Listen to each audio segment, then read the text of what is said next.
Go Island is brought to you by German Auto Import Network.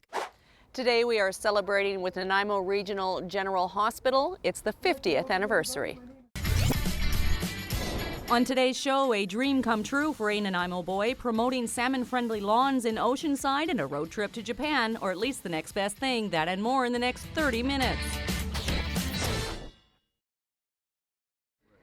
And another moment marked in history, celebrating a big milestone, the 50th anniversary of the Nanaimo Regional Hospital. Cutting the cake with Michelle Stillwell. We're going to talk about some of the history and the future of the hospital later on this edition of Go Island. For some, having a treehouse in their backyard is no big deal, but for others, it's a dream come true for their son who has a life-threatening disease. Here's Kelly Robinson.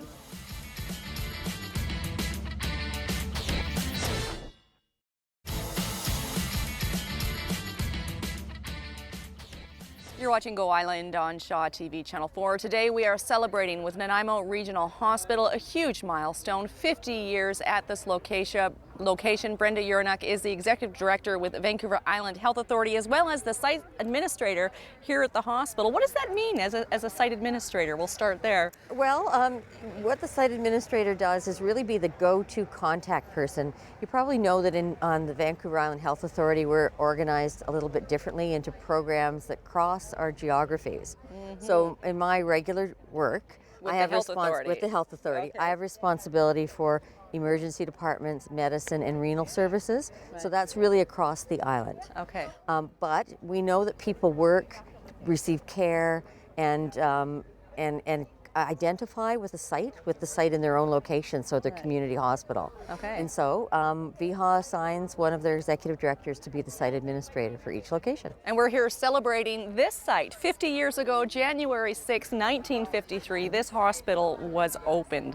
Can you imagine what it would have been like back then? Has the property expanded, the land expanded? Obviously the services have expanded. Yeah. Well, I think when this site was developed 50 years ago, it was actually a little bit far from the center of town. Right. So it probably seemed a little bit like it was on the outskirts at that time. Whoever made that decision was a very wise person, because it has allowed us to grow services over the years. So for example, on this site, once the original facility was constructed, we added the Dufferin Place Extended Care, a 150-bed facility. And so we had the space to do that. Since that time, we've added buildings onto the original building, starting with a second floor of operating room suites, perinatal, renal services, and just most recently opening in October of last year was the new emergency department. I understand that 1,000 babies are born in this hospital every year. How many people come to this hospital? Not babies being born, but what is the range? What is the geographical scope that the hospital serves? The hospital, as we've added services, so for the example I'll give is renal services. Prior to the establishment of renal services for patients with kidney disease at Nanaimo Hospital, everybody on the island had to travel to Victoria. Mm-hmm. And if you were a dialysis patient who wasn't stable enough to have service in a community setting, so there are, for example, there's a dialysis clinic in Cumberland, you actually had to relocate to Victoria or travel there and back 3 times a week for your dialysis. So with the establishment of that in Nanaimo now, people from Centre and North Island are served much closer to home. Right. Is there a way to, do you know how many patients come through this hospital in a given year? I'm throwing questions. Really because I would look at it more by my service streams. Right. So for example, I know that the emergency department services 60,000 patients a year. Wow. And that's up from the sort of 23, 24, 25,000 when I came here just less than 20 years ago. Wow. Thank you. You're welcome. We'll be back more talking about 50 years of Nanaimo Regional Hospital here in Nanaimo. In the meantime, the salmon-friendly lawn program is intended to promote wise water and pesticide use in the Oceanside area. Rayanne LaPlante finds out more about what's involved.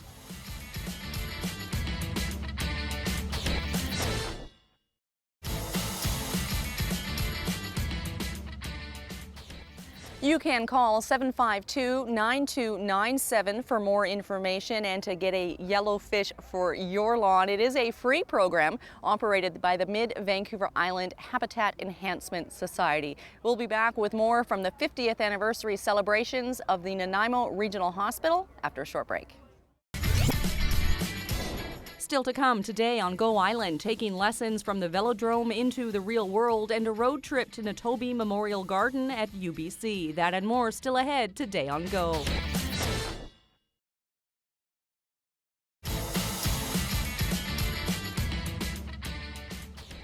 You're watching Go Island on Shaw TV Channel 4, and today, yes, we are celebrating the 50th anniversary of the Nanaimo Regional Hospital. So what does that have to do with a big giant bathtub? Well, here to clarify things is a Commodore of the Loyal Nanaimo Bathtub Society, Bill McGuire. How is there a connection between this big bathtub and the hospital? Well, each year the Nanaimo Bathtub Society and the Nanaimo Marine Festival honor somebody, or an event that's taken place. And this year we've chosen the 50th anniversary of the Nanaimo Regional General Hospital and what it's meant for the city and for the area. And we're really pleased. It's a good tie-in. And of course, the odd time tubbers get hurt and they have to come up and use the hospital. Right, so it's a really good fit. And then it's displayed prominently or acknowledged prominently on posters. And is there a fundraising aspect that goes back to the hospital Basically, the auxiliary has taken care of that and done a very good job. And we don't get involved in that part of it idea. If we can assist them, such as we're doing right now, that's what our object is, you know. Okay. Now, every year there's a different organizations or person or thing, as you mentioned, that gets attributed to. And every year I'm like, oh, how can they gotta find somebody new, they gotta find somebody new. But then it's like, well, yeah, that's a no-brainer. Yeah. So there's certainly no shortage in the community. Yeah, we're very pleased with this because the hospital is such a big contributor to the whole of Nanaimo in the regional district too. Yeah. So in saying that, ours is a real fun event, and it's meant to be a family event, and the hospital is certainly a family thing. So it's one of those things that I don't think they get enough credit, and we're really pleased to be part of focusing on that. Okay, so the Marine Festival runs July 26th to 28th. The big race is on the 28th. You can get all the information through the Bathtubbing Society's website. Final question, how do you get a ride in that thing? I've seen this boat around for years and I want to ride on it. Well, I think we maybe have an opportunity on Wednesday coming up where we have our kickoff to the Marine Festival week, and we're going to have the big tub there, and I'll make sure that you get out of it. Okay, and then we'll share that with you if we can, and it's pretty fun seeing this tub driving all around town. Thank you, Bill. The Marine Festival on Shaw TV, of course, will be covering the bathtub races again this year. You can watch for that on Sunday, July the 28th. Now, even though the West Shore Velodrome is teaching kids to track ride, the lessons and skills that they're learning are on the track. Well, they're taking things off the track and playing a valuable role in their life outside of the velodrome. Our summer intern Meg Cuthbert explains a little bit more.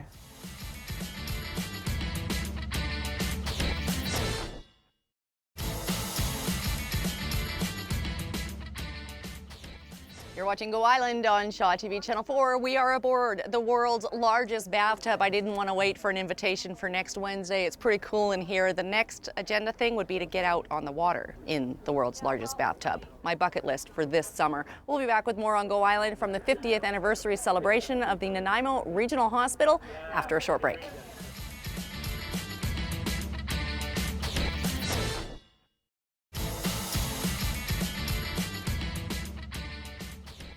You're watching Go Island on Shaw TV Channel 4, a 50th anniversary for the Nanaimo Regional Hospital, a big milestone representing lots of history. And who else to share the history than David Hill-Turner, curator at the Nanaimo Museum.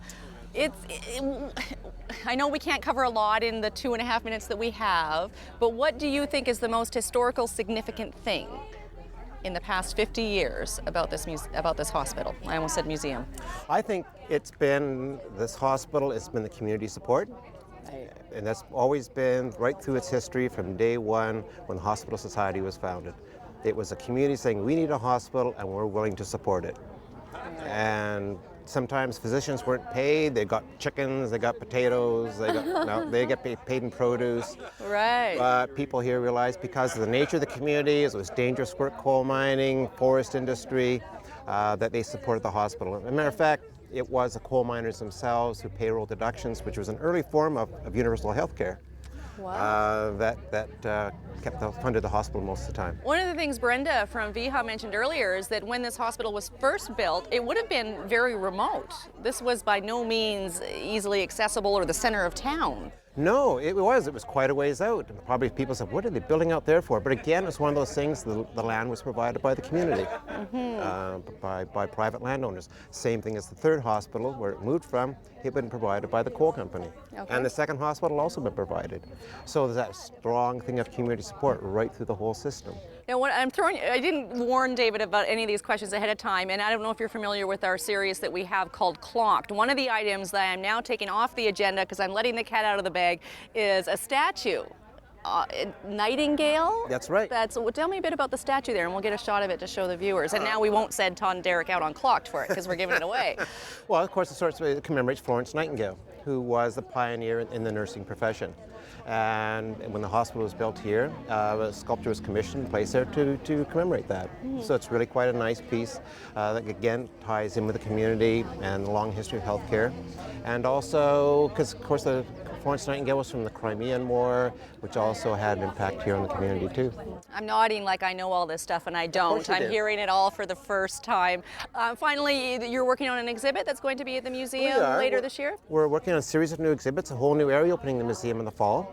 Be on the retail history, healthcare, civic government, and those some of the themes that we'll be looking at. Excellent. So, all of that comes into hospitals, that's for sure. It does. Yeah. Thank you. You're welcome. We're going to throw things over to Dunya Tosi now. We're taking a trip to one of the world's most authentic Japanese gardens that is outside of Japan. It's Natobi Memorial Garden, found at UBC. Here is Dunya Tosi.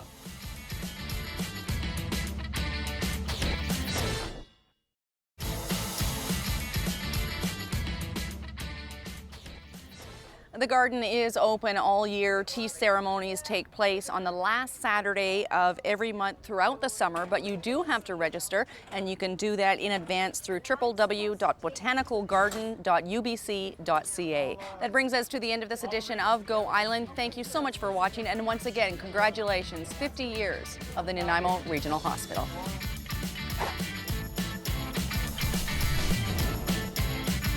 Go Island is brought to you by German Auto Import Network.